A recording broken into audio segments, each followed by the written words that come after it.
3장 영혼의 목소리에 귀를 기울여라.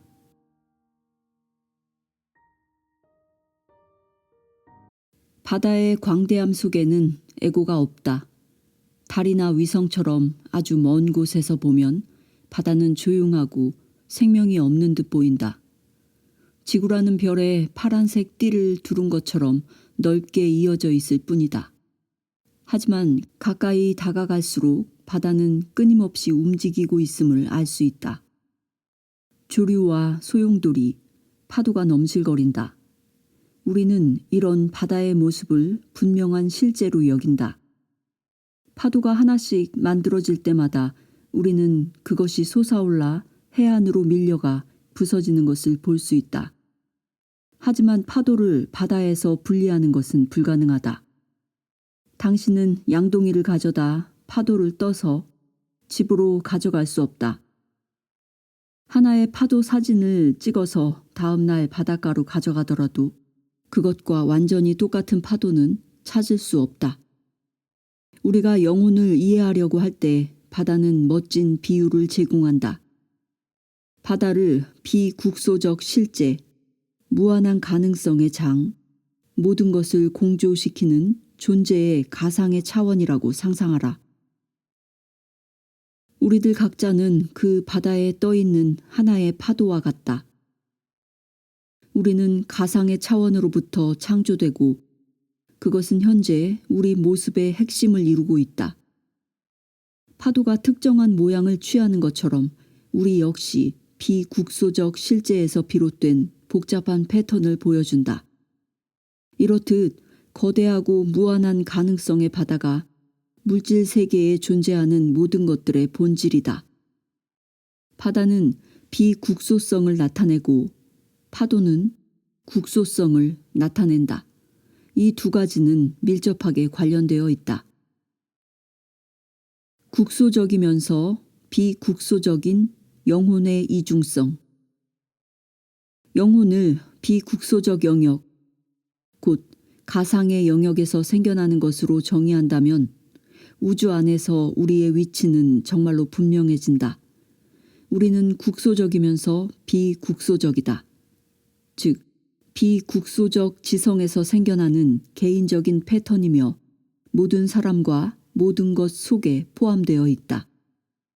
그러므로 우리는 영혼이 두 부분을 갖고 있다고 생각할 수 있다. 광대한 비국소적 영혼은 가상 또는 영적인 차원에 존재한다. 그것은 강력하고 순수하며 모든 것을 할 수 있다. 한편 영혼의 개인적이고 국소적인 부분은 양자 차원에 존재한다.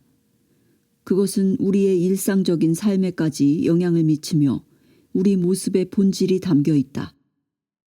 영혼의 개인적인 부분 또한 강력하고 순수하며 모든 것을 할 수 있다.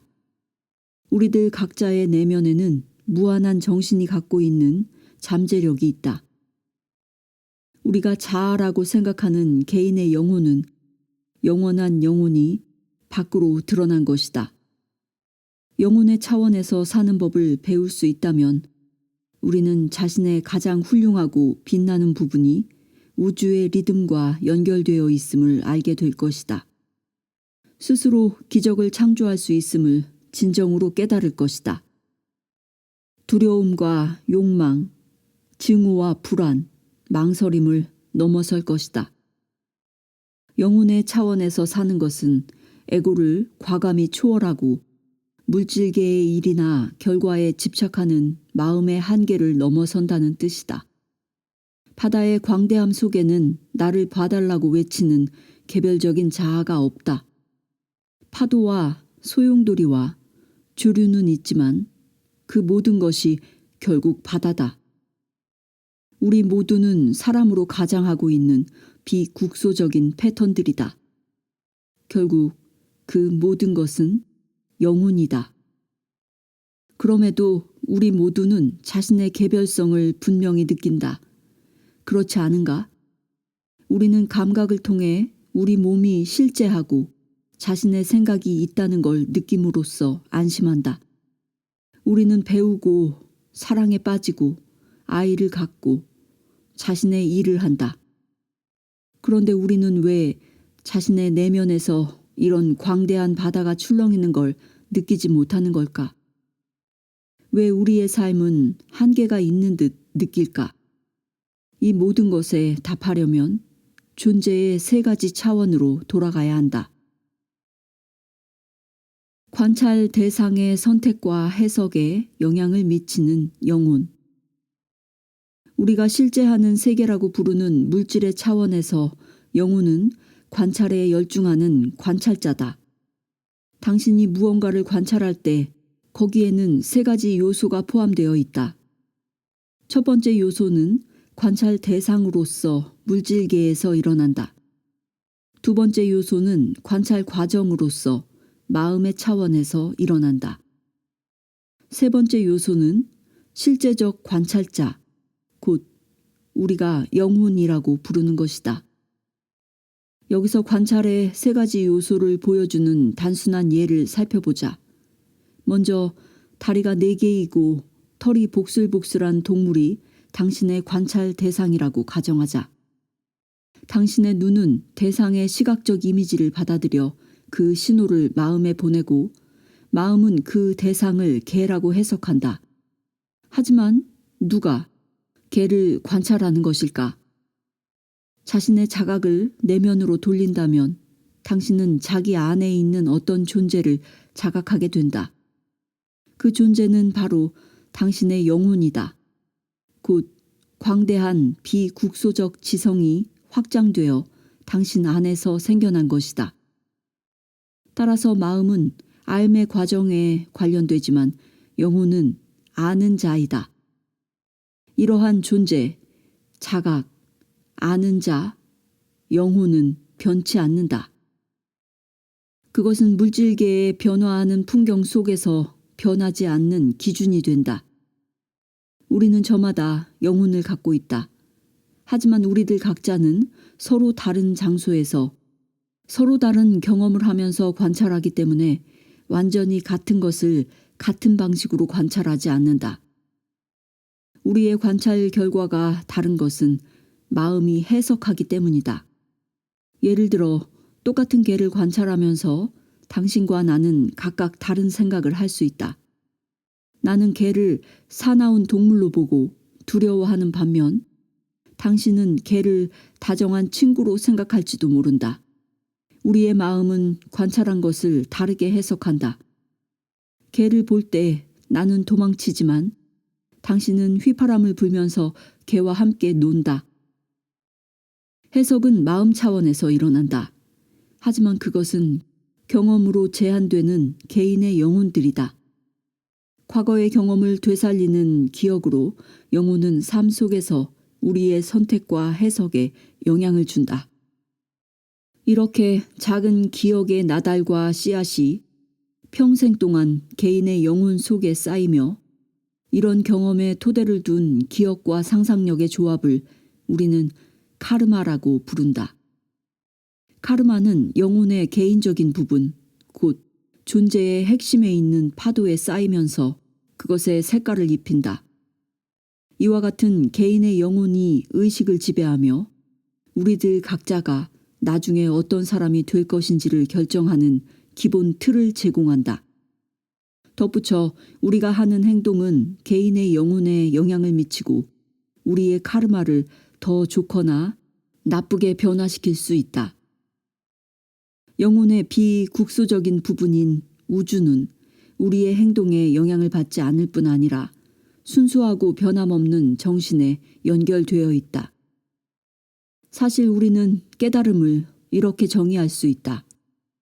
특별하고 국소적인 관점에서 보거나 보이며 관찰하거나 관찰되는 무한한 존재가 나라는 것에 대한 깨달음. 삶에서 얼마나 많은 혼란을 겪었든 상처를 입었든 간에 보편적 영혼, 곧 순수한 잠재력으로 존재하는 무한한 장을 두드려 운명의 진로를 바꾸는 일은 누구에게나 가능하다. 그것이 바로 동시성 운명이다. 동시성 운명은 우리의 삶을 만들어가기 위해 개인의 영혼과 보편적 영혼의 연관성을 이용하는 방법이다. 감정과 주변 환경의 상호작용. 물론 경험에서 생겨난 기억의 씨앗들, 곧 우리의 카르마는 우리 자신의 모습을 결정하는 데 일정한 역할을 한다. 하지만 우리들의 개별적 영혼은 카르마를 넘어선 것으로 만들어진다. 우리의 관계들 또한 영혼을 구성하는 데 중요한 역할을 한다. 인간 존재의 서로 다른 면을 자세히 살펴봄으로써 이것을 설명해보자. 우리의 물질적 육체를 생각할 때 우리는 사실 육체가 끝없이 순환하는 분자의 집합체라는 것을 발견한다. 우리 몸의 세포는 평생에 걸쳐 수없이 창조되고 죽고 대체된다. 우리는 끊임없이 자기 자신을 다시 만들고 있다. 스스로를 재생시키기 위해 우리 몸은 자신이 먹은 음식을 생명의 기본 요소로 바꾼다. 돼지도 우리가 스스로를 소생시키는 데 필요한 영양소를 공급한다. 그리고 우리가 세포로 구성된 육체를 벗어 던질 때 영양소는 다시 돼지로 돌아간다. 따라서 우리는 돼지를 재활용함으로써 끊임없이 우리의 물질적 육체를 변화시키고 있다. 다음으로 우리의 감정을 생각해보자. 감정은 단순히 재활용되는 에너지가 아니다. 감정은 우리들 자신에서 생겨나지 않는다.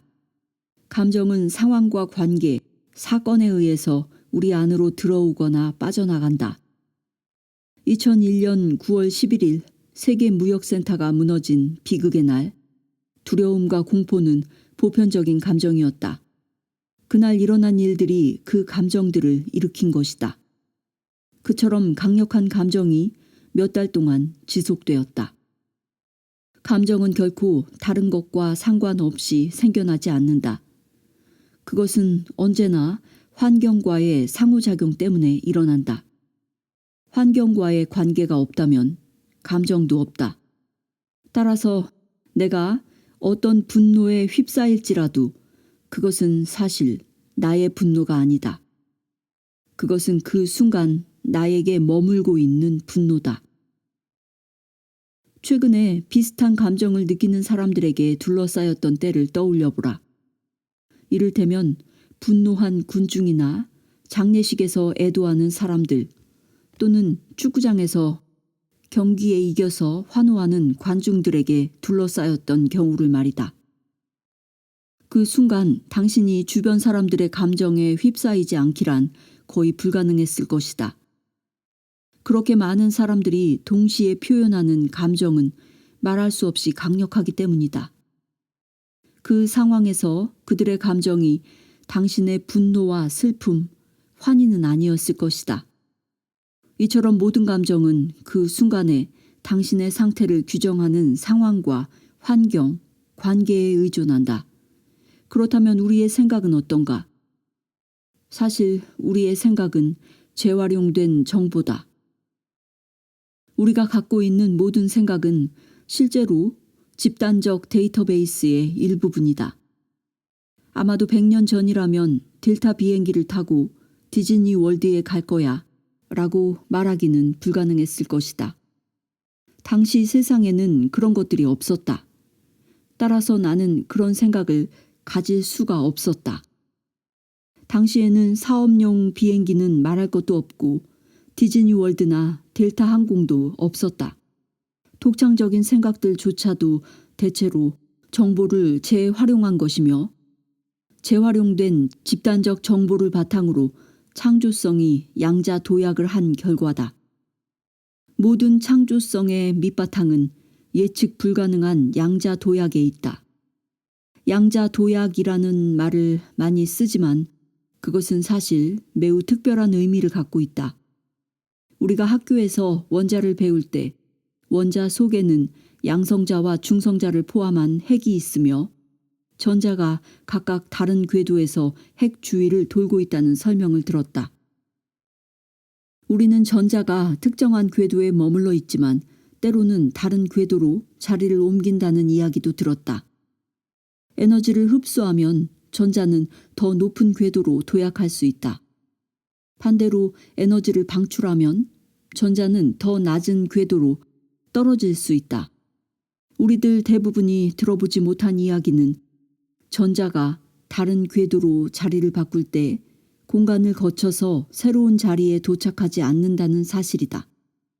오히려 어느 순간에 전자는 A 궤도에 있다가 다음 순간 B 궤도에 있다. 그 사이의 공간을 지나지 않은 채로 말이다. 이것이 양자도약의 의미다. 양자도약은 하나의 환경에서 또 다른 환경으로 상황을 변화시키는 것이며 이것은 중간 과정을 거치지 않고 즉각 일어난다. 과학자들은 언제 어디서 양자도약이 일어날지 예측할 수 없다는 것을 깨달았다. 그들은 양자도약을 추측할 수 있는 수학적 모델을 만들어낼 수 있지만 결코 완벽하게 예측할 수는 없다. 소립자 차원에서 그렇게 작은 예측 불가능성은 사소한 것처럼 보이기도 한다. 전자가 한 궤도에서 다른 궤도로 도약한다 한들 그것이 나와 무슨 상관이란 말인가. 그런데 세상의 모든 원자와 모든 예측 불가능성을 고려한다면 우리는 세상을 완전히 새로운 시각으로 바라봐야 한다. 과학자들은 자연에 예측 불가능성이 있음을 인정하면서 그것을 이해하고자 노력해왔다. 사실 단순해 보이는 일조차도 예측하기가 쉽지 않다. 끓는 물에서는 항상 거품이 일어나는가? 불붙은 담배는 어떤 모양의 연기를 만들어낼 것인가? 폭포 위에 있는 물 분자들의 위치는 바닥에 닿는 물 분자들의 위치와 관련이 있을까? 제임스 글레이크는 자신의 저서 카오스에서 이렇게 말했다.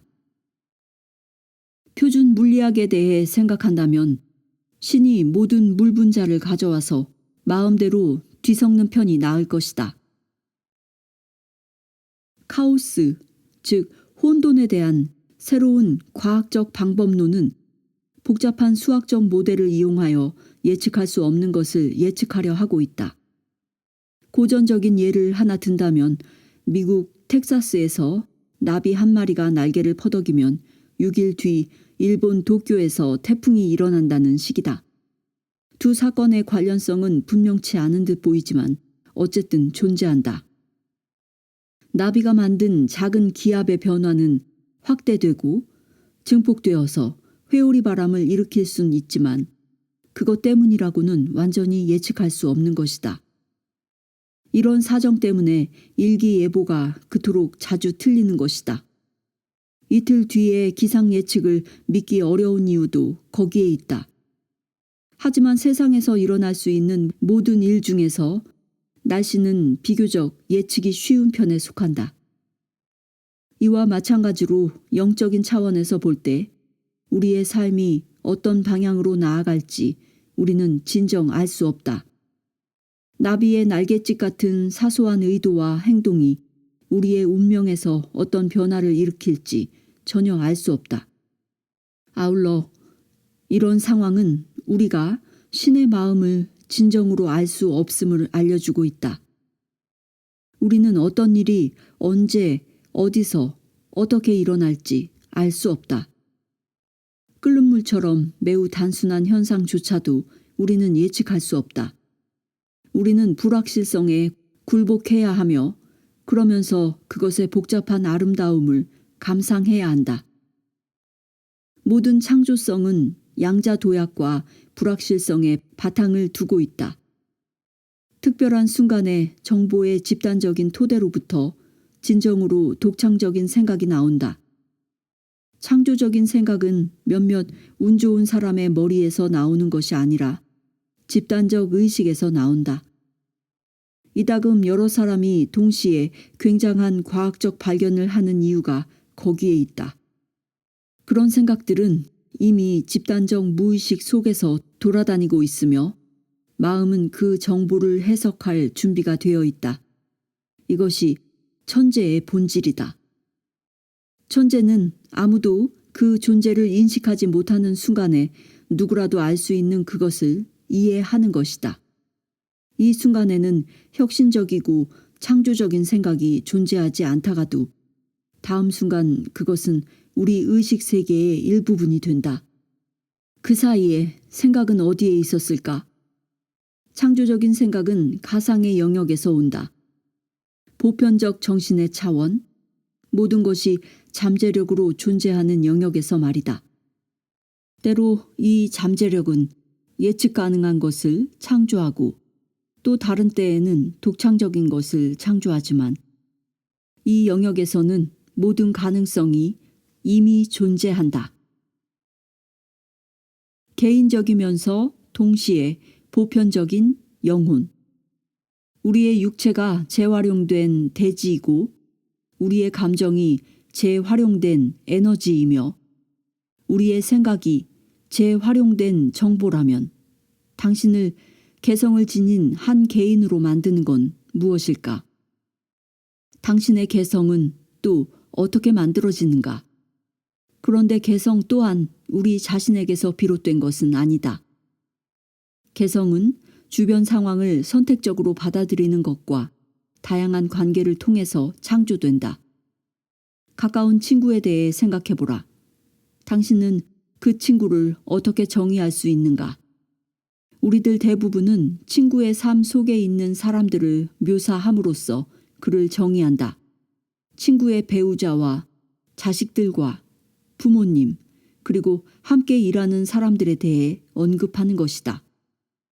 우리는 또한 그가 어떤 상황과 배경에서 살아가는지를 말함으로써 사람들을 묘사한다.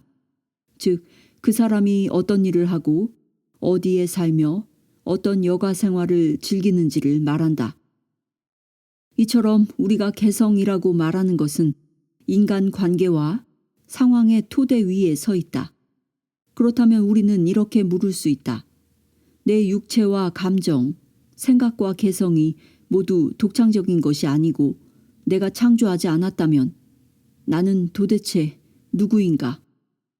많은 영적인 전통들이 말하는 위대한 진리 가운데 하나는 내가 곧 다른 것이라는 것이다. 다른 것들이 없다면 우리는 존재할 수 없을 것이다.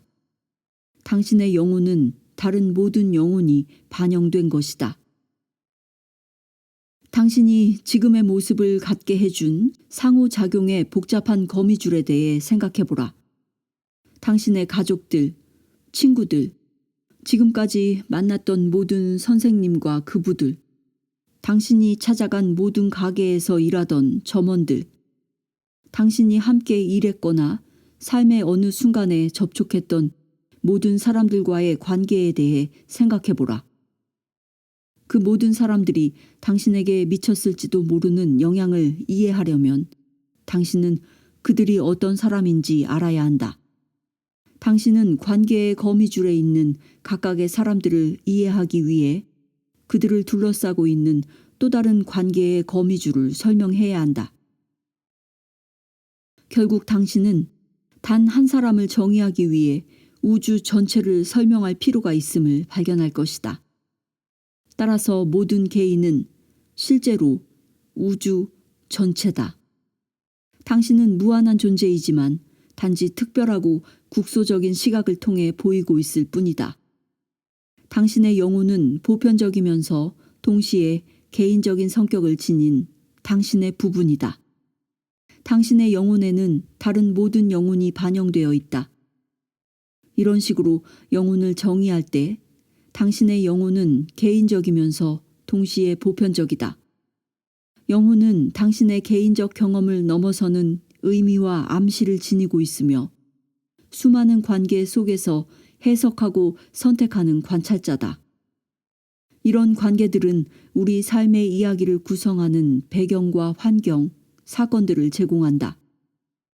영혼이 관계를 통해 창조되고 모든 관계를 반영하고 있는 것처럼 우리는 일정한 맥락과 의미를 통해서 삶을 경험한다. 여기서 말하는 맥락은 우리를 둘러싸고 있으면서 개인의 행동과 말, 사건과 다른 모든 것을 이해하게 도와주는 것을 뜻한다. 예를 들어 하나의 단어는 그것을 둘러싸고 있는 것, 즉 그 맥락에 따라서 다른 의미를 지닐 수 있다. 내가 아무런 맥락 없이 밤이라고 말한다면 당신은 내가 말하는 것이 먹는 밤인지 어두운 밤인지 알 수 없을 것이다. 누군가 맥락에서 벗어나 어떤 말을 이해했다면 그것은 그 단어의 의미를 오해한 것이다. 왜냐하면 맥락이 모든 것의 의미를 결정하기 때문이다. 의미의 흐름은 바로 삶의 흐름이다.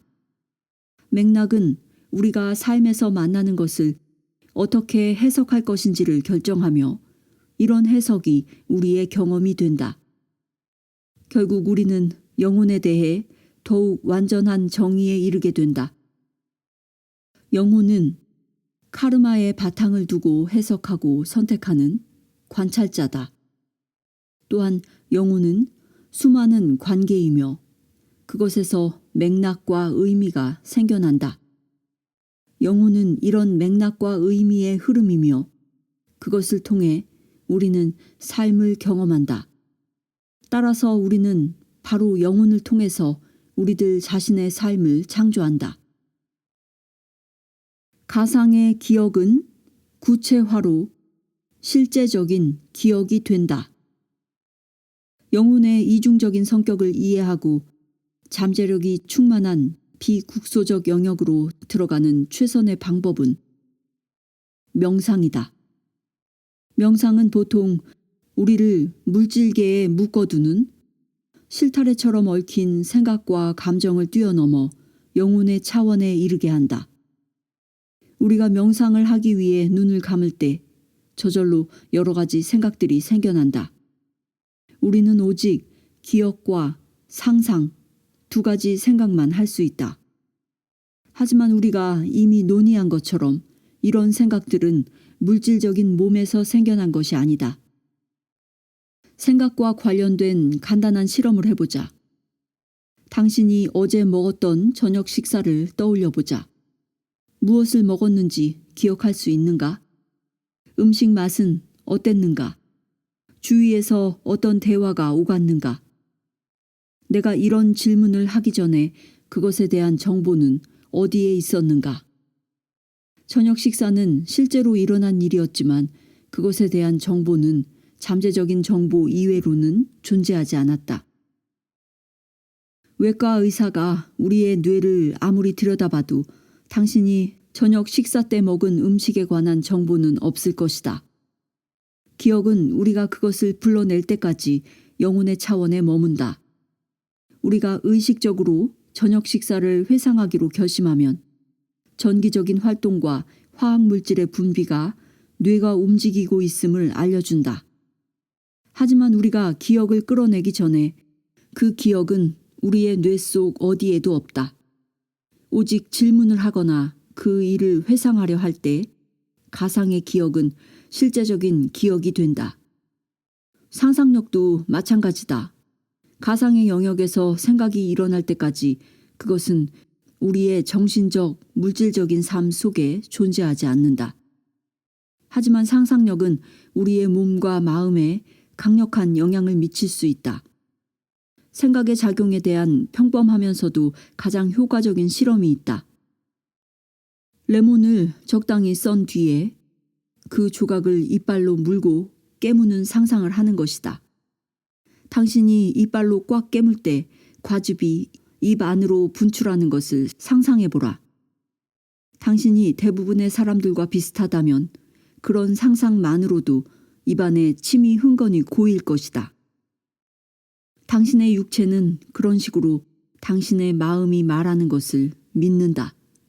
하지만 다시 한번 생각해보자. 내가 레몬에 대해 생각해보라고 말하기 전에 레몬은 어디에 있었을까? 그것은 어디에도 없었으며 다만 잠재력의 차원에 있었다. 따라서 의도와 상상력, 통찰력, 직관, 영감, 의미, 목적, 창조성, 이해 등은 우리의 뇌와 아무런 관계도 없다. 이런 것들은 뇌를 통해 자신의 행위를 통제하지만 비국소적 영역의 특성을 지닌 까닭에 시간과 공간을 초월한다.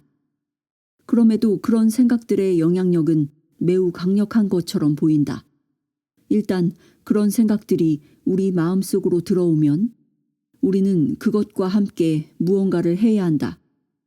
그런 생각이 만들어내는 것을 통해 당신은 조금씩 자기 자신의 모습을 정의한다. 왜냐하면 우리는 보통 합리적으로 생각하고 자신의 생각 속에서 쉽게 이야기를 만들어내기 때문이다. 당신은 이렇게 생각할 수 있다. 남편은 나를 사랑해. 내 아이들은 행복해. 나는 즐겁게 일하고 있어. 당신은 이런 생각 속에서 합리적인 이야기들을 창조하고 그것에서 다시 의미를 창조한다. 그런 다음 당신은 물질계에서 이 이야기대로 실제로 살아가며 이것이 바로 우리가 일상적인 삶이라고 부르는 것이다. 영혼과 접촉한 순간 삶이 더욱 풍성해진다. 우리의 이야기는 관계와 맥락과 의미에서 비롯되며 또한 카르마와 경험에서도 생겨난다. 우리가 이런 이야기들을 실제로 살아갈 때 우리는 그것이 처음으로 생겨난 이야기가 아님을 깨닫기 시작한다. 이야기의 세부적인 내용들은 개인마다 다를 수 있지만 주제와 소재는 시간을 초월해 끊임없이 되풀이되는 가장 원형적인 것이다. 이를테면 영웅과 악한, 죄와 대가, 신성과 악마성, 금지된 열망과 조건 없는 사랑 등이 그것이다. 이와 같은 주제는 드라마와 가십 기사, 선정적인 잡지를 통해 수많은 사람들을 늘 매혹시킨다. 그런 매체에서 우리는 약간 과장된 모습으로 그런 주제가 표현된 걸 본다. 우리가 그런 이야기에 그토록 매혹되는 이유는 그 속에서 영혼의 일정한 특징을 확인할 수 있기 때문이다. 그것은 또한 신화 속에서 과장되게 등장하는 전형적인 이야기다. 인도 신화, 그리스 신화, 이집트 신화를 비롯해 어떤 신화를 살펴봐도 똑같은 주제가 발견된다. 이런 이야기를 다룬 드라마는 소설보다 감동적이고 또한 극적이다. 왜냐하면 그 이야기들은 우리의 영혼 속에서 울려 퍼지기 때문이다. 이제 우리는 훨씬 더 세련되게 영혼을 정의할 수 있다. 영혼은 수많은 의미와 맥락, 관계와 신비한 이야기, 전형적 주제다. 이런 것들이 날마다 생각과 기억, 카르마에 의해 제한된 소망을 불러일으킨다. 그리고 그것들은 우리가 참여하는 이야기를 창조한다. 거의 모든 사람들이 스스로 의식하지 못하는 사이에 자기 삶의 이야기에 참여한다. 우리는 한순간에 한 장면만 연기하는 배우처럼 살아간다. 그리고 전체적인 이야기를 이해하지 못한 채 움직임을 이어간다. 자신의 영혼과 접촉할 때 당신은 드라마 대본 전체를 본다. 당신은 이해한다. 여전히 그 이야기에 참여하고 있지만 당신은 즐겁게 의식적으로 완전히 참여한다. 당신은 정보를 꺼내오고 자유롭게 선택한다. 매 순간 당신은 자기 삶의 맥락에서 그 순간이 갖는 의미를 음미하면서 더욱 깊은 느낌을 받는다. 정말 가슴 벅찬 일은 우리 자신이 의도를 갖고 대본을 다시 쓰거나 우리의 역할을 바꿀 수 있다는 것이다. 또한 우연의 일치에서 생기는 기회를 움켜잡고 우리 영혼의 요구에 충실할 수 있다는 것이다.